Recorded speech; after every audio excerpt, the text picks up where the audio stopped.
Hello, dear students. So in today's session, we are going to discuss about three different factors which could be considered in an organization to ensure that managers reach their goal of being productive and also being responsible managers. Now, if you reflect at the overall human resources course, we come to figure out that there are two different dimensions which are extremely important for an organization to figure out how they can keep their employees much more productive and do good for them. So the first view is organizational view, where an organization or an HR manager looks towards the organization and says, okay, what can we do for the growth and development of workers so that the business in which we are working is better? That's the organizational point of view. The second view is much more individual view, which comes from you if you are working in an organization, and that is about how you as an individual is performing in the team and in the organization, which can effectively influence the nature of work and how you would influence the productivity of your colleagues, right? So overall, the whole emphasis on how you can become from a high performing manager to a manager who is also nurturing in nature and is also a responsible co-worker and who can be role model for others, so keeping this in mind, what could be done where you as a person have to keep that in your mindset, that it's not just only about you when you're working in the company. To much extent, the way you work also has the influence on others. Do remember the Halo and the Horns effect, right? These effects do not only exist during the recruitment or during the appraisal, they exist from day to day life.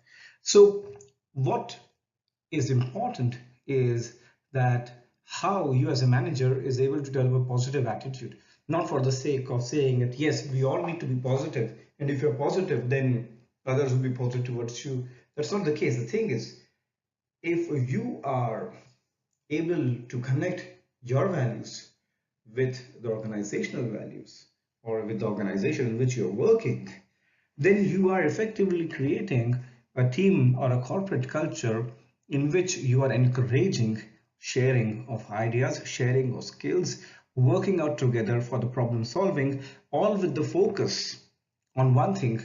If you go back to the session, I think it's session number 2 or 3, where we discuss about organizational commitment, right? So if you are able to construct a team which is pretty much high performing and is able to have a strong norming between each other, the result is that you create a strong affective and emotional commitment of that employee with the organization, thus leading towards a better performance eventually. So there are three things which could be done from the organizational perspective to ensure that the workers develop positive attitudes. Those three things could be classified as mentoring, coaching, and training. Okay, mentoring, coaching, and training. Now remember, these are three different things which are applicable in different contexts. Okay, so the first thing is mentoring. Okay, and mentoring generally happens in the case when a new employee or an employee is recently admitted into an organization and a senior employee or an experienced employee is becoming a mentor who is there to protect this employee or acts as a guide to this employee, so that this employee, when he comes to the company, is able to navigate through the corporate culture. So it is a unique relationship which is quite informal in nature and it is quite reciprocal in nature. So it's usually that the mentor is an experienced person guiding a younger person. Okay. Now, mentoring can happen in many contexts. Imagine if you are being selected in a graduate training program and you enter the company, it's highly possible that you'll be given a mentor so that he or she would be mentoring you so that you know what are the do's and don'ts of the company. However, here the role of the mentoring, if you remember, is quite informal in nature, although it can be formally designed, like someone has been assigned to you as a mentor. But what happens between you and mentor can be quite informal in nature, which could be off the records. Okay, so there may be quite a different ways to choose mentors, in which companies might use electronic matching programs, or they may introduce mentors by formally establishing a group of mentors and then they will assign you the mentors. Or it might be also that the younger employee may be able to choose a mentor by the mentoring profiles which have been mentioned by the companies in their platform. So what can a mentor do? Mentor can sponsor the younger employee. Of course, he is mentoring him or her on how to work in the company and how to navigate through different pathways. So in case of promotion, the role of the mentor is to sponsor this employee so that he is ready for the next challenging task. He's also there to coach him. He's also there to protect him from the complex situations in the companies. He's also there to challenge his capacity, and is also there to refer him to the right channels on whom to contact in the company if you want to get a particular task done. Mentor can also be role modeling. Okay, he can give that person you can say some sort of basic values on which that employee should probably stick. He would be able to counsel him if there are any kind of issues in the company, and he'll be also there to challenge employee to solve a particular problem if that employee is having a big issue in the company. Okay. So overall, if you look at it, it's quite vague in the sense that what mentoring may involve. It's a complex activity, and that would be many behaviors. A mentor may be like an informal boss to you, or may become like a friend to you, or maybe you like become like a paternal leader to you. It's quite informal in nature.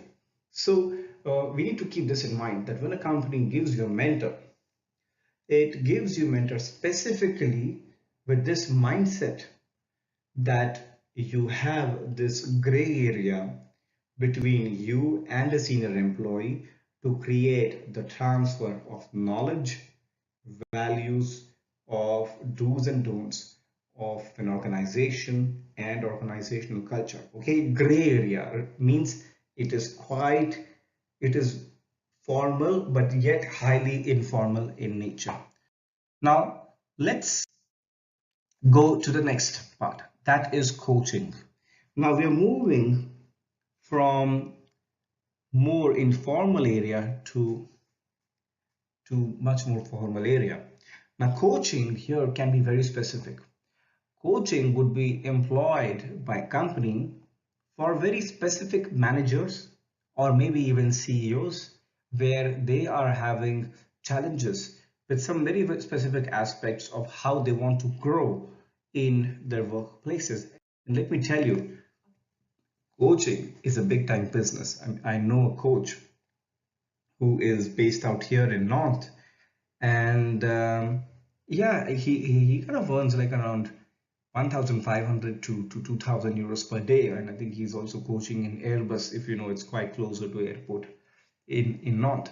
So coaching is essentially when company realizes, look, we realize that these are some of the top performers in our company. Okay, they have some specific challenges in terms of how they're able to build the relationships with the team, how are they able to perform in the team, and how are they able to tackle the challenges in their workplace, given the fact that they are really performing well, but they do have some challenges.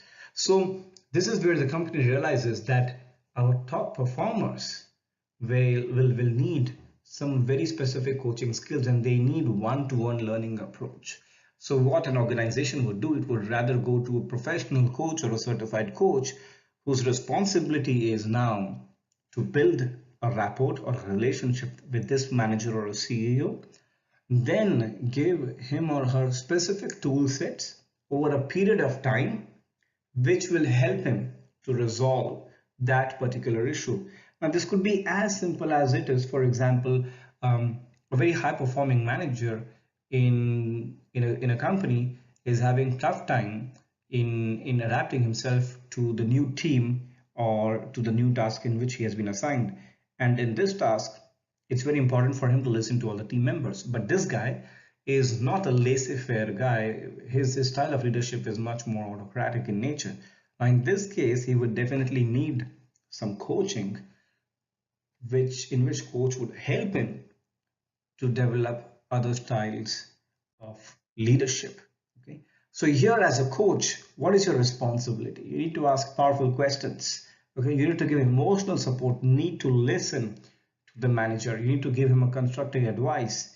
And remember, when you're a coach, and I can recall you from my conversations with the coach who is based in North, and he's always has some interesting insights. And he said that when you're talking to managers and they're talking to you about important issues, there is a higher risk of falling in the emotional trap in which you want to give the support and give him or her the advice about how to come out of the situation. So at some point, emotional support is important, but he's here. The coach says, look, your job is not to resolve the problem of the manager. It's about giving him tools so that that manager could resolve the problem. So the coach, while he or she has to give an emotional support, he also has to make an important distance. He needs to keep an important distance from a manager so that he can keep this unbiased view of the overall situation and help managers with different sorts of tools in which that manager will be able to evolve by questioning his own attitude towards his workplace and his way of doing things. Now, it can be quite expensive. So in this case, coaching is not applicable for everyone.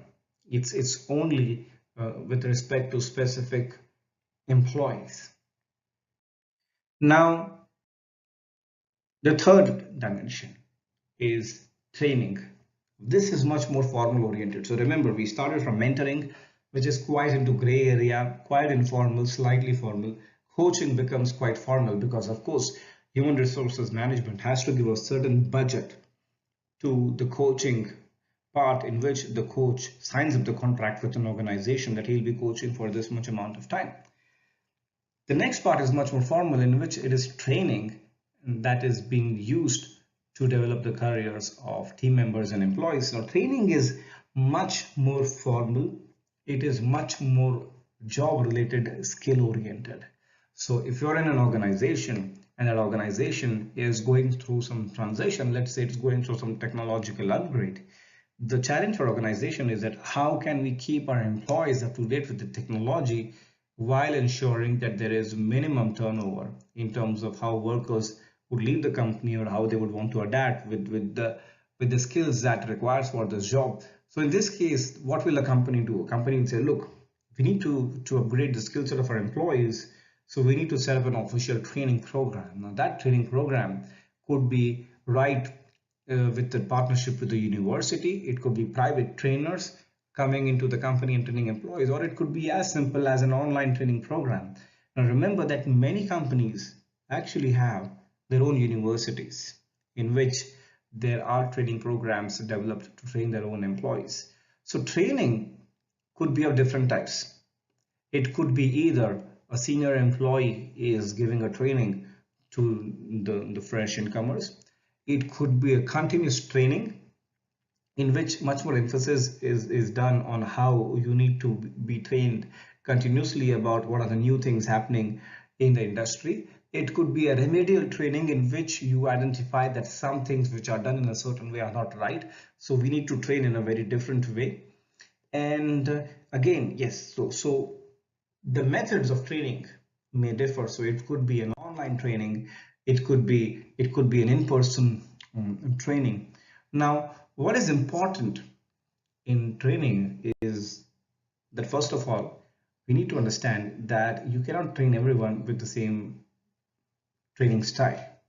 So again, it goes back to the same thing. You want to identify in an organization who are the employees who need training, who are the employees who would respond well to the training, what is their motivation for training, and what is their learning style, and what sort of training material would they appreciate when they will be given this training. Remember, in many companies, training programs fail, and this has been a cause of huge debate about whether training programs do make any sense for companies or not. So what is crucial in training is that once you've got an employee in training, you need to give him or her the feedback about the progress they are making.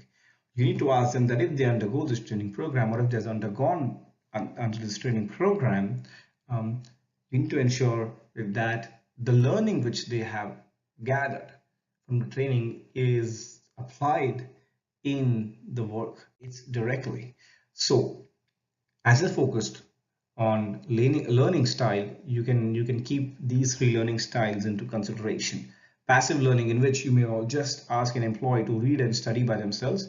Second would be learning by doing, in which you will say, look, we are training you, but you need to work in this and this position. So that's much more learning by doing.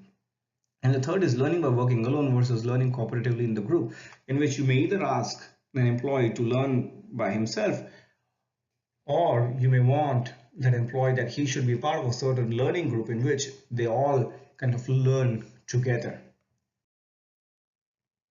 So that is about three things. Mentoring is about informal relationship between a younger and an older employee. Coaching is one-to-one between managers and CEOs with the coaches. Training is much more skill oriented, it is much more job oriented, and it has a technical aspect in mind. So that's much more formal part of it. And the last part in which I want to focus on is that there are often difficult employees in the company with whom which we have to deal with. And that could be a lot. And let's face it, we all are part of it. Difficult employees could be like quite charismatic in nature. You will have people who will say, look, they know everyone. There are employees who would do gossips, or they are the ones who would bully. There are employees who would say yes to everything. Essentially, what we need to keep in mind is that an organization is a workplace where all the positive things you can imagine and all the negative things you can imagine. And there is no one way to deal with it. I mean, it's highly possible, and I'll tell you a case in which a colleague of mine came across a very interesting situation in which we would never envisage. He was asked to share a very interesting idea with his group on which he had worked for a long time. And after some point of time, he came to know that two people from the group stole his idea and presented it to the boss, saying that this was their idea. So this was kind of a backstabber approach. And although when you will talk to these people, you'll come to know that, wow, these are one of the most interesting people. They are quite open to ideas. But you never know that they would actually go behind your back and take a credit for this idea.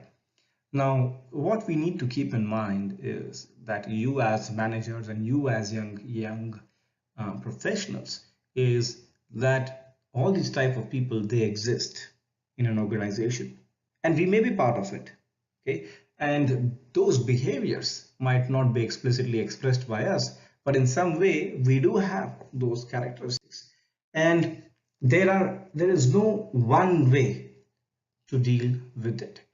I think the only way to deal with such people is to be authentic by yourself and have an ethical norm in your team or in your group regarding the standards you have set for working.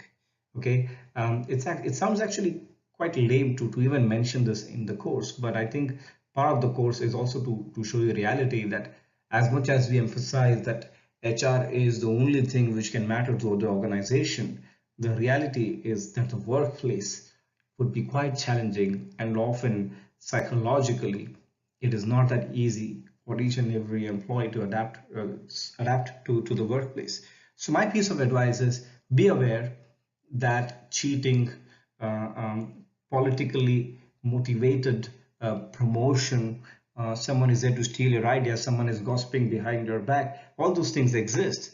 What you have to do is be authentic to yourself and build a strong work ethic which speaks about your work and which speaks about recognizing your work. So if you have a clear pathway and if you have a clear way of communicating and demonstrating your work ethics and your work standards, and if you're able to show that to your organization, then you will be able to avoid all these issues. So I think if you have a time, you can always have this discussion around, how do you organize your day agenda and timetable to ensure productivity, and what are major obstacles, what could be possible solutions, and also with the question that what tactics do you use for dealing with difficult people. So you may even discuss with your classmates about if you've come across a certain case in which you have dealt with some people whom you must have never imagined in your working group. So, thus said, I think this is the overall resume of this session, just to understand that what is the reality of the organization and what could be done in an organization to improve employee productivity and employee commitment, that is mentoring, coaching, and training. And if you have time, then also read these two articles, which is Why I Put My Wife's Career First and The Toxic Work World. And then you can also reflect about some learning points and what are the takeaway from these two articles. Thus said, that is for today's session. It's relatively quite simple. Don't worry a lot about it. All my advice, my only advice would be to focus on all the slides. Do ensure that you note down important points which we have learned in each and every slide, and prepare well for the exams. If you can study in group, that's even better. And apart from that, if you have any doubts, then feel free to send me an email and I would be happy to help you out. Thank you very much and wish you good luck ahead.